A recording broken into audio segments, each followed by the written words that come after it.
everybody. Welcome to the Abroaders Travel Podcast, your weekly meetup with thousands of entrepreneurs, hustlers, creators, nomads, ninjas, wanderers, and world changers, all seeking to build the skills and connections to live a life without borders. If you want to learn more about what we do or download our entire podcast archive, check out the website, abroaders.com. Happy Thursday morning and welcome to another episode of the Abroaders Podcast. I'm Eric, checking in from Austin, Texas. AJ is going to join us in just a second. He's in Sao Paulo. This is episode 197 for November 30th, 2017. All right, so for this week's top stories, relatively slow news week, even though we were off for Thanksgiving. I hope you guys had a great Thanksgiving break, nice holiday, and got to spend some time with friends and family. Just a couple of stories to cover in news and updates today. Singapore has announced a Spontaneous Escapes Awards, which is sort of similar to Flying Blue in some ways. So we're going to talk briefly about that. There's also been some minor announcements about the Marriott and SPG program merger. Fortunately, kind of in this case, no news is good news, but we'll cover the highlights from that. And we've also got a opportunity for some discounted awards to Hawaii via United. And there's a couple of weeks, about a week from today to book those tickets. But it looks like a pretty good deal, about a 20% discount. Besides that, we've got a couple of other news stories to cover and one listener question. Thank you to Daniel for sending that in. Daniel was asking about using Chase points to fly Delta One lay flat to Hawaii. So we're going to get into all that. And then for today's core content, I'm going to talk a little bit about American Airlines and the Advantage program. There are still a couple of really good offers to pile up some American miles. And so I spent some time digging through our booking archives. And so I've got some cool redemptions to share. And I'm going to just kind of run through the basics. We've got a lot of new listeners recently. And so I want to cover some of the essentials about how to use American miles and get really good value. So all the links for today's show will be in the show notes at abroaders.com/197. Before we get to the news, let me check in with Mr. AJ in Sao Paulo. All right, so let's check in with AJ. AJ, do I have you? You got me here, my man. How you doing? How's it going? How's Sao Paulo? Sao Paulo is great. It's been a good time here in Brazil. Just kind of, I guess, get the people up to speed. So I've been in Brazil. It's been about 10 days now. Last weekend, I was at a wedding, and that was really cool. That was in the northeast of Brazil, in the state of Bahia, famous for great beaches. That was a really cool time. And it's my third Brazilian wedding I've been to. It was a really good time. It was cool. The place I stayed was where the German soccer team stayed when they were here during the World Cup. And okay. the place was awesome. So apparently this is Porto Seguro, right? Yeah. So I think technically the municipality would be like Santo Andre or something like that. But it's like I flew into Porto Seguro, which is, I don't know, it's a city of 140,000 people, and we're maybe, I don't know, 15 miles outside the city in this little village. So this place is kind of like a resort. We were staying, and that's where the wedding was. And like I said, that's where the German soccer team stayed. And the story goes, a German scout went there to check out the digs and to see if it was going to be up to code. And they weren't particularly pleased with some of the amenities and everything. So some really rich German guy invested a bunch of money into this pre-existing resort and like just put some German efficiency of a touch on this place. And it's like a really, really cool combination of kind of some Brazilian charm and some uber pragmatic German design. So that was pretty cool. Yeah, Man, and they had I gotta all sorts say, the places that I went that are sort of near. So most of my experience up until recently was in Salvador, which is the capital of Bahia. It's toward the northern part of the state, although Bahia is a pretty huge state geographically. So there's a lot of terrain to cover and also just a ton of beach because the longest part of the state is right along the Atlantic Ocean. The places that I went, so I've been to Morro de Sao Paulo, which is an island that's pretty close to Salvador and just a truly magical place. I did that a few years ago, and then just recently this year made a stop in Barra Grande and Itacaré. And so those are just like two little beach towns, I think quite a bit smaller than Porto Seguro, but I would imagine, potentially sort of similar to the place that you guys ended up for the wedding, and just, really kind of slow style of life, very relaxed, just friendly on a totally different level, which is truly saying something for Brazil, because the people in general are just great, but the attitude and just like kind of the pace of life there just was really really an awesome change of pace. Yeah, man, exactly. That's what you get, and it's funny too because Brazilians are notoriously friendly and relaxed people. We're like the opposite side of that spectrum, and it's not that they're not nice and not that they're like in a hurry, but would be São Paulo, where I am now. It's Right. I don't A little know, more serious. It's Brazil's version of New York. Yeah. But it's funny, even hearing like all the people in São Paulo talking about Bahia, like they love going there because to them, as like a break from life in São Paulo, it's super charming, it's super relaxing. Like there's no rush, there's no pressure. Where you definitely notice a difference if you're like on the street in São Paulo, especially in one of the business districts. It's not New York, but I mean, it's definitely much more up tempo than Rio, which is still a big city and there's stuff going on there. And then you go to Bahia and it's like, I don't know, I guess it'd be like a New Yorker going to like, I don't know, somewhere in Southern the South. California, like, maybe someplace in Hawaii. Yeah. Even that, just a complete change of pace. But yeah, man, it was a great time, beautiful place. And so far, so good on Brazilian weddings, man. They're surprisingly not all that different from American weddings. But actually, one before I ramble on too much, I'll just finish with this. So the guy that officiated the wedding was this like kind of older guy, and he was hilarious. He was a Brazilian soap opera star. He was like a TV guy. Oh man, they love their soap operas so much. It was, I think they call them novellas, right? Yeah, this guy was like a major actor in one of like the big Brazilian novellas because the bride, he was her uncle. And this guy was like exactly what you'd imagine of like a Brazilian soap star, just unbelievably charismatic, funny, just a smooth operator. Oh man, I think was one of the best like wedding, like officiating I've ever seen. It was brilliant. But yeah, man, kind of funny.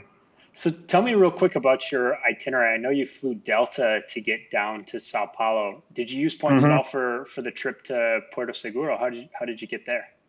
I just got a good deal, bought that cash, flew on, that would have been LATAM.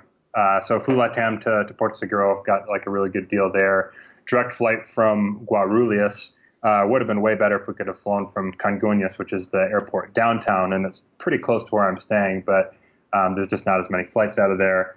But getting to Brazil, got a pretty good deal. I used Delta miles. I went Austin to Detroit to São Paulo, and that was only $37.5 for Delta Comfort. So, I mean, you can get cheaper flights to Brazil from the U.S. with miles, but considering it's Delta and often economy, regular old economy is more than that. Like, now wait a minute, was that a points redemption directly into Delta Comfort, like a confirmed Delta Comfort, or did you get that because of gold status? No, that was straight up the price. So Delta, they had like reasonable pricing for a change, so I could have gone just straight up economy class for 30,000 miles for that one way, or for an extra 7,500, I could get Delta Comfort, which. And my connection was in Detroit, and the flight from Detroit to São Paulo is like, I don't know, 9.5, 10 hours. So for me, that little bit of extra legroom was a game changer. So totally worth it there.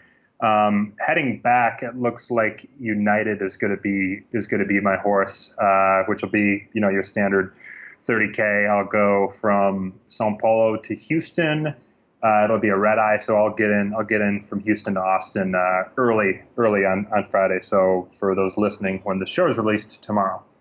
All right. Well, looking forward to seeing you. Enjoy the rest of your time down there, man. Thanks, buddy, man. We'll see you soon. All right. All right, so time to get into the news and updates. Sorry for the teaser at the top of the episode. I actually made a little bit of a mistake with the spontaneous escape. So as it turns out, today is the last day to book these reduced mileage awards with Singapore. So unless you have Singapore points in your account already, this is probably not going to work. But hopefully this is something that they're going to continue to do on an ongoing basis. Like I said in the intro, the structure is sort of similar to what Air France has been doing for a long time with promo awards. But unfortunately, this is only valid for bookings made through today, November 30th. So if you don't have Singapore miles, it may not work. But the bottom line is there's a bunch of different destinations that you can choose where you've got roughly a 30% discount on the number of miles that are required for your trip. So if you've already got some Singapore miles, it might be worth taking an action and taking a look. It's also for flights that are relatively close in. So December 1st through December 30th. This is one we will keep an eye on and see if they announce anything for the month of January coming up. Next piece of news is on Marriott and SPG. This is actually kind of a no news, good news sort of scenario. So for those of you who have not been following, Marriott finalized their merger a little over a year ago, taking over the SPG brand. And Starwood points are super valuable because they transfer to about 30 different frequent flyer programs. So those are some of the most flexible, transferable points out there. And everybody's just kind of been monitoring what's going on with the Marriott and SPG merger because it seems likely that some changes are going to kick in at some point that probably roll back some of the major value for those SPG points. So they made kind of a major announcement about planned changes for 2018. Now, this doesn't necessarily mean that new changes couldn't be announced. Frequent flyer programs and hotel programs do this all the time where, they kind of blindside us with different changes that we didn't know were coming. But it seems like they're being proactive about what's going to happen in 2018. And it seems like they are not going to have any major changes in terms of merging the two types of points in 2018. So it seems like at least as far as the timeline is going for this redemption, for the merger, that they're going to have two separate programs at least through the end of 2018. So no guarantees there, but it means that your SPG points are going to maintain a lot of value. And so for me, that means, keeping a lot of spend wherever possible on our SPG business card because those points just tend to be better off all around than some of the other types of frequent flyer miles and points that are out there. So the SPG points, as far as a rewards card, are really good for types of spend that don't have another bonus category. So if you've got a Chase Ultimate Rewards card that gets 3x points for travel, use that one for travel. 3x for online advertising like the Ink Business Preferred, use that for online advertising. But for the charges that don't have any other bonus category, you really can't go wrong with SPG. As far as the content of this update, nothing super exciting, but looks like SPG and Hertz are going to be entering a new partnership. Marriott is already a partner of Hertz, and so it looks like elite members with Marriott and SPG are going to get some extra benefits with Hertz. So that's good news. Folks that have the Amex Platinum card are also SPG Gold members automatically, and so they also have Marriott Gold status. Looks like most of this is going to be for the Platinum members and above, so may not be any Hertz benefits for Platinum card holders right away.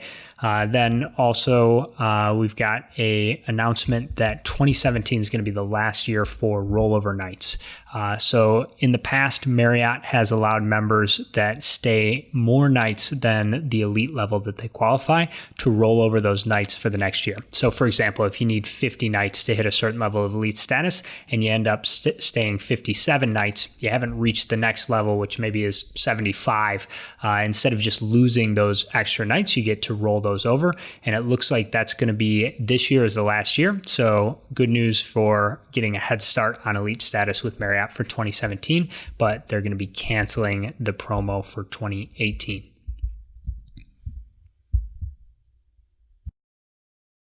All right, so this next one is pretty awesome news. The United announced a Cyber Monday deal that's actually going to run through December 8th. And this is for travel between January 7th and March 10th to Hawaii from the continental US. So a really good time window as far as traveling to Hawaii, especially if you live up north where AJ and I are from, someplace in Michigan or someplace where it gets super cold. Great dates. A lot of times these types of promos tend to be at bad times of year, although I I suppose there aren't a ton of bad times a year to travel to Hawaii. So normally United doesn't have the best pricing on award tickets to Hawaii. They're pretty comparable with Delta and American. But as we're going to cover in the listener question in a few minutes, there are cheaper ways to get to Hawaii. But this is still a really good deal, especially if you're towards the eastern side of the U.S. A lot of the other good opportunities to get to Hawaii are with British Airways, where you're flying from the West Coast because it's a shorter distance. So typically it's going to be 45,000 mileage plus miles for a round trip economy award. And with the 20% discount, you're going to find round trips awards for as low as 36,000 miles. So you can search for these on the United website, which is great. There's a ton of different destinations in the U.S. Just a couple of examples. They've got Denver, Los Angeles, New York, San Francisco, Washington, D.C. And these trips are only going to cost $11.20 in taxes as well. So really good deal if you want to get out of the cold and make a trip to the 50th state. United's going to help you do it a little bit cheaper. And then don't forget that United is an instant transfer partner of Chase Ultimate Rewards. So if you don't have any United miles, you can always move your Chase points over there. Last announcement on this front, we talked about some United cards in recent episodes. There's no killer sign-up bonuses right now at the moment, but the United Mileage Plus Explorer card can benefit you when you're searching for trips like this because you get extra Saver award availability just for having the card. So the primary card holder's United Mileage Plus account gets extra Saver tickets. And so when you're searching, you may find that there's not enough availability or not flights for the dates that you want, and that card might help. Unfortunately, it's kind of hard to know what the difference would be until you have the card, but it's a great card. It's one that I'm going to keep for the long term because when I log into my account, I see a lot of additional awards. And sometimes it's not even just about whether you can find a flight or not, but it can be the difference between having a 5-hour layover and having an hour and 20 or an hour and 30-minute layover for your connection. So it does tend to make a pretty good difference and something to keep in mind for future United redemptions. All right, so next up, we've got a quick announcement about Mileage Plan. This is Alaska Frequent Flyer Miles. They are offering a sale on miles. Typically, we don't get very deep into award sales. This is not an amazing one, but Alaska miles are really awesome for one-way travel because they allow stopovers on one-way tickets. The only case that I think it probably could make sense to buy miles under this promotion would be if you're looking at business class for a one-way trip. You've got a few different options, but let's say, a couple of examples here. So Cathay Pacific first class from the US to Asia is 70,000 miles. If you wanted to buy 70,000 miles under this promotion, it'd be about $1,500. So you got a one-way trip for $1,500, a little bit steep, but keep in mind that you can do a stopover. So that could mean you fly US to Hong Kong, have a 10-day stop, travel around Southeast Asia a little bit. There's a lot of cheap flights out of Hong Kong, and then maybe continue onwards to Japan or someplace even further. So that is kind of one of the ways you could use this. Business class from the US to Australia, 60,000 miles. So that would be maybe in the $1,300 range for a one-way ticket. Land's got business class. They're also an Alaska partner for a lot of destinations to South America. That's 45,000 miles. So that one would come out to roughly $1,000 for a one-way trip. And again, you've got a stopover. So that could be something like US to Chile with a long stop and then continue on to Argentina, something like that. See a couple big cities in South America. Definitely not for everybody, but this bonus could be worth it for buying business class. And this is going to run through December 28th. So we'll give you another reminder about this as it comes to a close. Probably we'll see some other great opportunities for buying miles. So unless you've got a specific trip in mind, this one is one you can probably pass on. All right, a couple of final announcements before we get to the core content here. We've got Citibank is dropping Hilton as a transfer partner later this year. So that's going to be as of December 13th. So you won't be able to transfer your Citi points to Hilton Honors. Right now, the transfer ratio is 1 to 1.5 points. So for every 2 points you transfer from Citi, you're going to get 3 with Hilton. not a super great transfer partner compared to Singapore Airlines or some of the other airline transfer partners. You're typically going to get a lot more value, but good to know if you've got a ton of Citi points, it might make sense to top up your Hilton account before the transfer relationship ends. And then last but not least, American Airlines, topic of our core content today, is saying bye-bye to their partnership with Gulf Air. So this is a super minor partner, not a member of the One World Alliance. They're just kind of a side partner of American, and one that doesn't get used very much because it's super hard to search for availability. In fact, I don't know of any websites that you can search for their flights on, so you kind of have to call American. But it was pretty useful for travel within India and to the Middle East. So that partnership's going to be ending on April 30th. All right, so last but not least, before we get to the core content, I've got a listener question from Daniel. Daniel wrote in, he had heard about the Delta One domestic service being equipped for flights to Hawaii. So up until now, Delta hasn't had their lie flat business class product on flights to Hawaii. A little bit more of a leisure travel market. And so they had just sort of their Delta Comfort, Delta Plus, or like the recliner first class seat rather than the lay flat sort of international configuration business class. So Daniel was looking to transfer Chase Ultimate Rewards to Korean, which is an awesome idea. And he clearly knows what he's doing because Korean is by far the cheapest award price to go from the US to Hawaii. I mentioned earlier that an economy round trip typically with United's about 45,000 points. And with Korean, you can actually get a business class ticket for 45,000 points round trip. So anyways, he was trying to figure out what the best method would be to search for award availability on Delta that was going to be booked with Korean.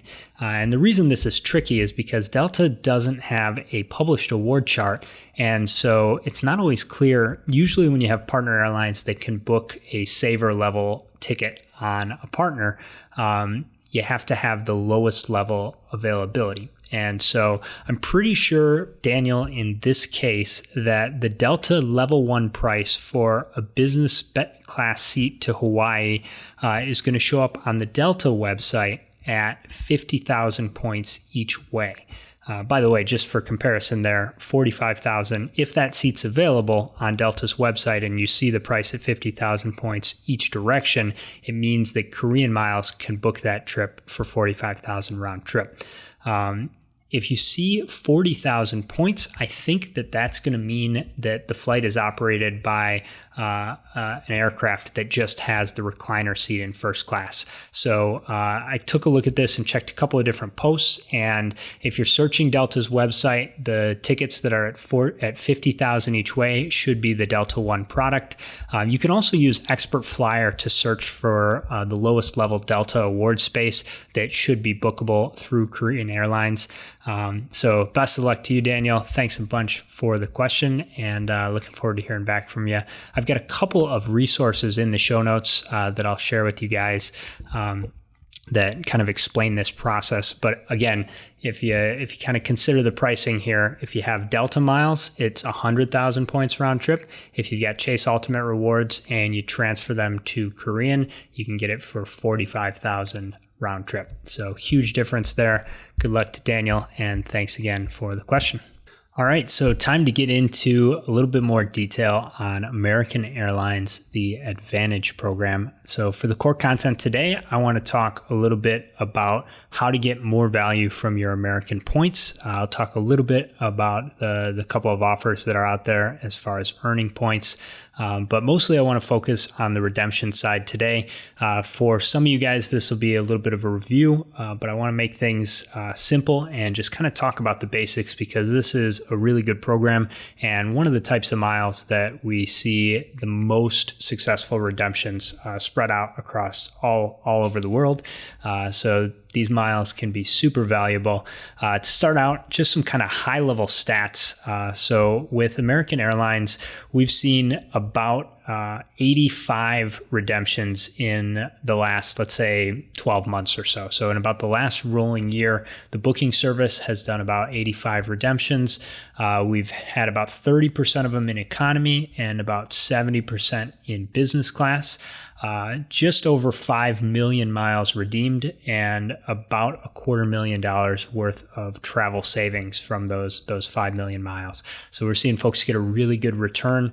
On average, economy tickets booked with American Miles are coming out to $75 or so in taxes, and the average cost of an economy round trip is almost $1,200. So we're seeing this on some more expensive routes. A lot of times that means flights to Asia, sometimes flights to Europe. So in economy, we're seeing ticket prices at about $1,200 when people are using miles for those round trips. Business class, the taxes and fees go up a little bit, but not nearly as much as you would think, not nearly as much as with some other programs. So on average, for a redemption with AA miles in business class, we've got about $110 in taxes, and the average savings is about $3,500 for those business class tickets. Obviously, those tickets are quite a bit more expensive, and so that kind of factors into the $250,000 or so that we've seen saved over the last 12 months with these American miles. We're doing about 70% of bookings with the booking service in business class. I don't think that's actually true, though, in terms of what the overall population is doing with American miles. They're really good miles for economy redemptions. It's just that the business class tickets are so much harder to book that kind of by default, that's a lot of what we end up getting with the booking service. But if you're looking to use AA miles, the good news is that there's lots of opportunities to use them for economy travel. You're going to need a lot fewer points, and the taxes and fees, like I said, are super manageable at under $100. So just a quick breakdown. Most of the tickets we've booked are either to Europe or Asia. So we've got about 21 to Europe, I think, about 15 to Asia, and then just kind of a scattering of other destinations. We've booked all the major regions. So we've got 4 or 5 from Australia and New Zealand, which is a little bit trickier to book. A couple to Africa, got some flights to Hawaii, Mexico, Middle East. South America actually surprises me. It looks like we've only got 3. I imagine a couple of those at least are AJ and I making trips back and forth to Brazil. And then we've got quite a few domestic tickets. Some of those are actually from other destinations back to the United States, but about 30 tickets that ended in the US. So before we get into the booking, I want to put a little more context on this and just share some recent trip examples. So we've got a $3,000 business class ticket from Manila to Honolulu via Tokyo. That was booked on Japan Airlines for 55,000 miles and $45 in taxes and fees. Next up, we've got a $2,000 business class ticket from Tahiti to Easter Island on LAN. That's 30,000 American miles and $35 in taxes and fees. Quick fun fact on this one, I was looking at this ticket and it turns out that Easter Island airport code IPC is actually the most geographically isolated airport in the world. Now, the most isolated spot is in the middle of Antarctica, but this is just sort of counting places that have a commercial airport with commercial flights, commercial services. So there is definitely a more isolated landing strip on a block of ice somewhere in Antarctica, but this one is pretty far out. And I've actually got a link to share with you guys in the show notes that shows all of the airports in the world and kind of maps out the globe based on the distance between airports, which I thought was pretty cool. Anyways, moving on. Next up, we've got a couple $1,000 ticket from Dallas to Rome. This one was booked on Qatar Airways for 100,000 points and $19. This one's a little bit more expensive because of the connection, and I'm going to actually come back to this a little bit later in the show when we talk about American Airlines booking rules. Qatar is one of my favorite partners for AA Miles because they've got a really nice business class product, and they're actually updating that product in a big way, pretty much going for like direct competition with some of the more average first class products with the Q Suite. They don't have that on a ton of their planes yet, but it is coming, and Qatar's been one of the best partners for business class travel just because they have really good award availability. Next up, we've got a $3,600 ticket from Las Vegas to Hong Kong on American. That's 70,000 miles and $6. And then last but not least here, an economy round trip. This is the only economy example I've got here, but $1,180, and that's for St. Louis to Madrid round trip. Also operated by American Airlines. And this one was only 45,000 points. Typically, round trip from the US to Europe is going to be 60, but this person was able to grab some off-peak pricing, which I'm going to talk about in just a second. And the price was $59 or so round trip for this. So overall, as you can see, there are some awesome opportunities to get really good value from American Airlines. All right, so next up, let's talk about the different partners for American Airlines. I mentioned a few of them in the examples just a second ago, but I want to run through and kind of break it down by region. So first up, we've got North America. Obviously, many flights within North America and even to places like the Caribbean and Central America are going to be operated by American, but they're also partners with Alaska Airlines and Hawaiian. So you've got a couple of different options for flights that are a little bit closer to home. For Europe, again, American's probably one of the better ones because they have lower taxes and fees on award flights, but they're also partners with British Airways based in London, Finnair, which is in Helsinki, and Iberia, which is the Spain's national carrier based in Madrid. And then one of the other ones that we don't see used very often, but is sort of another European partner, is S7, which is a member of One World Alliance, and they're based in Moscow. So those are kind of the core American Airlines partners for Europe. For Asia, we've got Japan Airlines, Malaysian, Cathay Pacific, which is by far one of the best business and first class products out there. Japan Airlines is really nice as well. Cathay's also got sort of a subsidiary, smaller airline for regional flights called Dragon Air, which you can use American miles for as well. And then Sri Lankan, which is a little bit closer to India, is going to have more action towards the Middle East. So a little bit less likely you're going to fly across the Pacific with them, but they're a great partner to have in terms of connecting to other locations around Asia and the Indian continent. Next up for South America, American is definitely the big one. They've got tons of service to a lot of different airports in all of South America, so they're a really good option. There's also LAN, which is based in Chile, but there's a few different versions of LAN, I guess you can say. So LAN's got a Colombian subsidiary. They've got a LAN Peru. There's LAN Argentina. So they've got a really nice network. And if you fly to South America on American, you may also, be able to include a flight that connects to a smaller airport operated by LAN. So that's a really good thing. And then TAM is one of Brazil's national carriers. And so there's quite a few flights operated by TAM. That's a really nice thing where you may end up, if you want to visit someplace in Brazil like AJ did, where you're flying someplace, that doesn't have a major international flight. Pretty much all the time you're going to have to fly into Rio or Sao Paulo. And so having TAM as a partner makes American Miles way more useful within Brazil as well. Moving on to the Middle East, we've got Qatar, which I already talked about a little bit, and Royal Jordanian are the two One World partners, so alliance members. And then American also has a sort of side partnership with Etihad, which is based in Abu Dhabi, and they've got a really nice business in first class. That's the airline that's got the first class, apartment, basically, that this one's super hard to book with miles, but they've got an apartment on their A380 with a private butler. So anyways, the first class experience is pretty cool. We've talked a little bit on recent shows about some of the ins and outs of booking with Etihad. Moving on to Australia and the Pacific region, you've got Qantas, which is Australia's national carrier. They're a member of One World. And then you've also got Air Tahiti and Fiji Airways. So a couple of different options.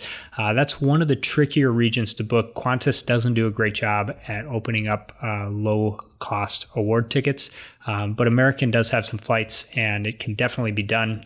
We get a lot of those requests with the booking service. So there you have it. Those are the partners for American Airlines and kind of the breakdown as far as world coverage.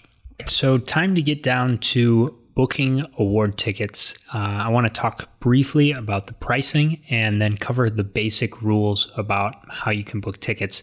So American has two different award charts. The first one is their award chart for American Airlines operated flights. So that's going to be if you're flying on an American Airlines plane.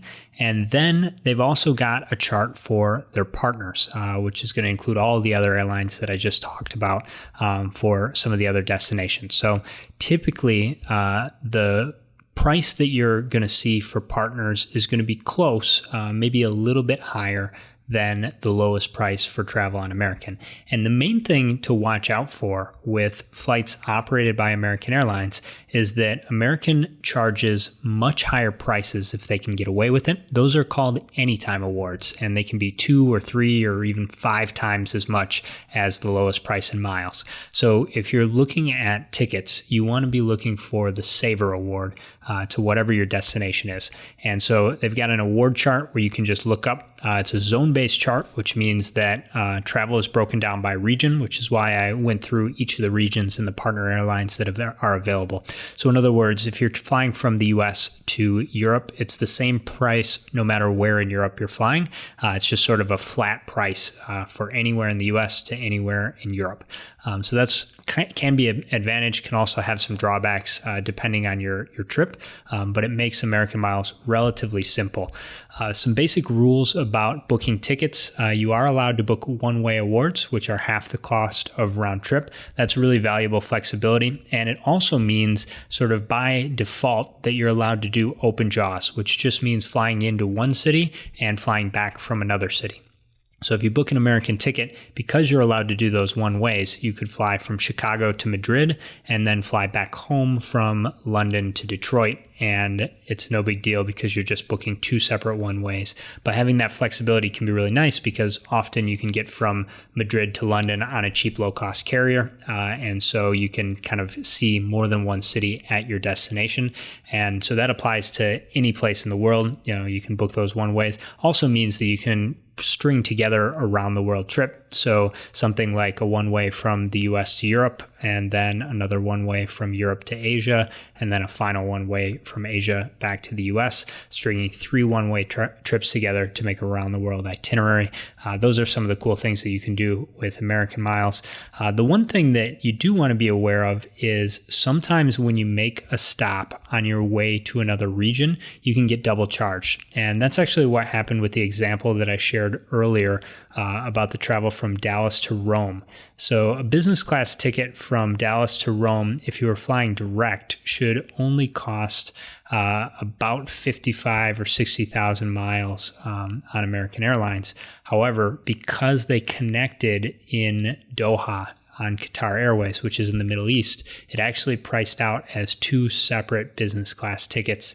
And so that's why the price was a little bit higher at, I think it was about 112,000 miles for that one-way ticket. So that's something to watch out for.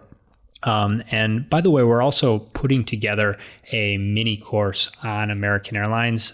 So some of this stuff's a little bit easier to show in video format or in written format, just kind of to have the stuff in front of you. So I'm going to keep it high level here today for the podcast and just kind of run through the basic rules. A couple of key things to be aware of.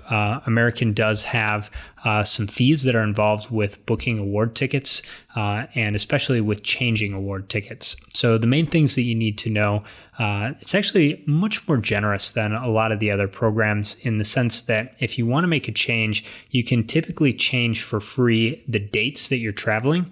And you can also change the routing. So, if you're going from Dallas to Rome, it's okay to change your connection city to a different place.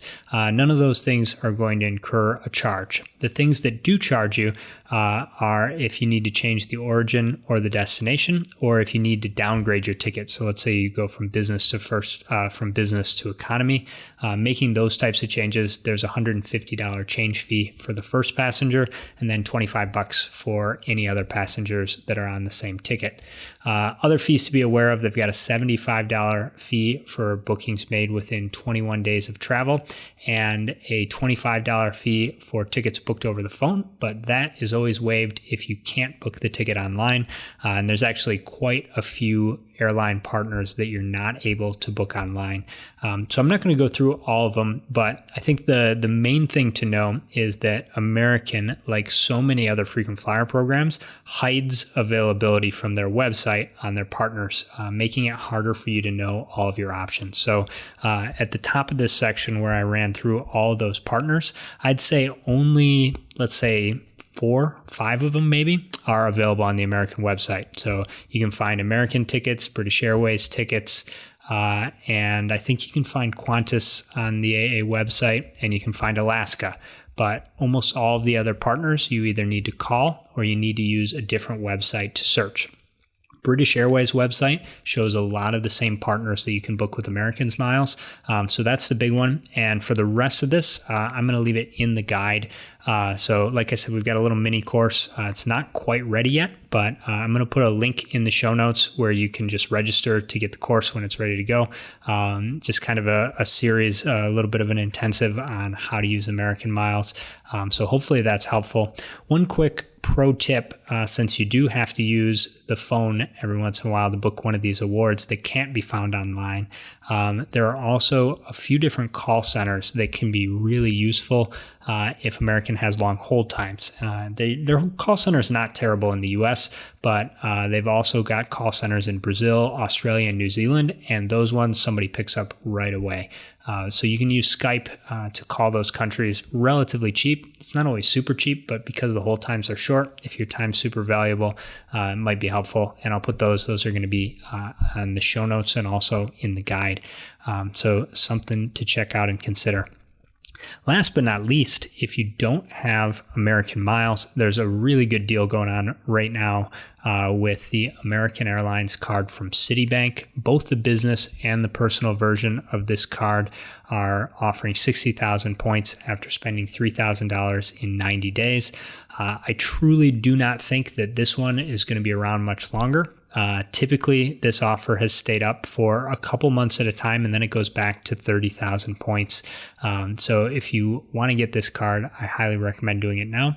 The Citibank one is one that we have an affiliate link, so I'll put that in the show notes. We appreciate the support if you use our link. Another card that you might consider is the Barclay Aviator Red card. That one is 60,000 points after the first purchase, so there's no spending requirement there, but you do have to pay the $95 annual fee up front, unlike the Citi card where the fees waive for the first year. And then last but not least, you can transfer SPG points over to American to make that booking happen. And the rule that's really nice with American is that if you find any award ticket that you like, you can put it on hold for 5 days. So that means you've got a little bit of extra time to, maybe find your return trip. If you found the outbound one way, you can put it on hold and know that nobody's going to grab that seat while you're looking for other flights. A couple other things to be aware of. Keep an eye out for off-peak pricing with American Airlines. Now, this isn't available to all the regions, but American's got off-peak prices that are lower than the normal saver price for a few different places. So Hawaii, Caribbean, Mexico, Central America, Northern South America, Europe, and both parts of Asia all have special low prices during certain dates of the year. Now, for the most part, off-peak is just what you'd think. So like for Europe, off-peak is like the dead of winter, so not especially attractive. But I was really surprised about the Hawaii off-peak. Hawaii dates are to Hawaii from December 29th through March 12th. And coming back from Hawaii from January 7th to March 19th. So actually a really nice window if you're going to travel to Hawaii. Now, the off-peak price for Hawaii is $20,000 each way. So that would be $40,000 round trip, a little bit more expensive than the United promo that I was talking about earlier, but definitely could be valuable. And so I'll put in the show notes the off-peak award chart as well. But just something to keep in mind that you can save some points.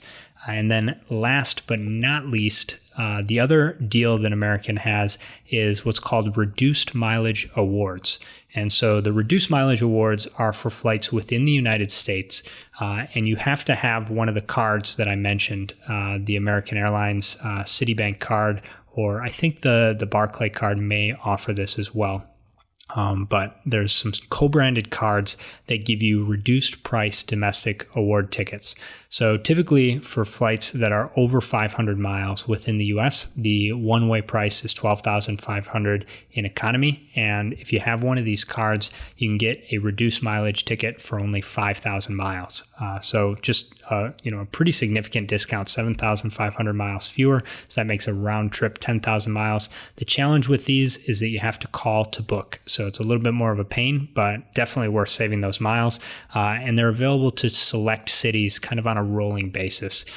Same idea with the flights under 500 miles. So short flights typically cost 7,500 American miles, and there's a 2,000 mile discount. So that'll come out to 5,500 with those reduced mileage awards. Again, got to have a co-branded credit card, but a nice little perk and something that a lot of people don't know about, where if you just give them a call and the city you're traveling to is on the reduced mileage awards list, you can get a really nice deal.